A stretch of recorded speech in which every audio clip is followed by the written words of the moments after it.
गुंतवणूक असो किंवा राहण्यासाठी घर घेण्याचं तुमचं स्वप्न साकार करा सन डेव्हलपर्स सोबत। सर्वसामान्यांच्या बजेटमध्ये सर्व सुविधा देणारे एनए क्लिअर टायटल असलेले 125 प्लॉट्सचा प्रकल्प, खंडोबाच्या मंदिरामुळे प्रसिद्ध असणारे बाळे आणि बार्शी रोड हायवे लगत स्वतःचा ओपन प्लॉट असणं ही भविष्यासाठी अतिशय महत्त्वाची गुंतवणूक तर असेलच, याशिवाय स्वतःचं घर बांधून राहण्यासाठी सर्वोत्तम पर्याय।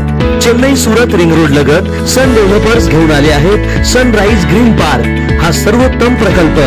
या प्रकल्पाची वैशिष्ट्ये पुढील प्रमाणे: भव्य प्रवेशद्वार, अंतर्गत डांबरी रस्ते, ड्रेनेजची सोय, प्रत्येक प्लॉटला पाण्याची व्यवस्था, MSCB DP, street light, wall compound, आकर्षक झाडे, बगीचा, वॉकिंग ट्रॅक, सीसीटीव्ही कॅमेरा, कर्जाची सोय उपलब्ध। प्रकल्पालगत शाळा, कॉलेज, दवाखाना, पेट्रोल पंप, मार्केट सुद्धा अगदी हाकेच्या अंतरावर। सन डेव्हलपर्स अँड कन्स्ट्रक्शन, संपर्क 9168800900। ऑफिसचा पत्ता शॉप नंबर 4, वैभवशाली चेंबर, जुना पुणा नाका, हॉटेल शिवशक्ती जवळ, सोलापूर।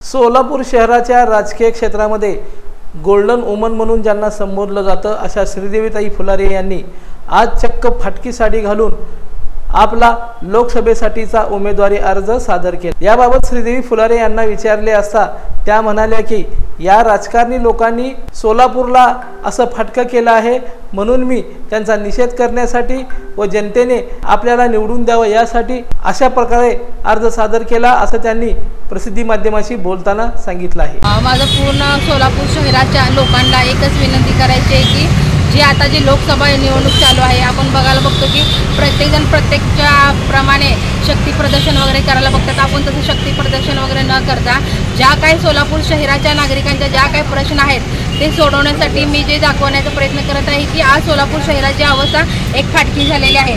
गेल्या अनेक 40 वर्षापासून आपण प्रत्येक जणाला निवडून दिलेलं आहे, त्या निवडून आल्यानंतर अनेक जणांनी आपलं स्वतःचं स्वार्थ साधलेलं आहे, अनेक जनतेकडे त्यांनी दुर्लक्ष केले आहे। जे सोलापुराचे जे नागरिक आहेत, जे युवक आहेत, ज्या महिला आहेत आणि जे शेतकरी वर्ग आहेत, त्या लोकांसाठी ह्यांनी काही सुद्धा केलेलं नाहीत।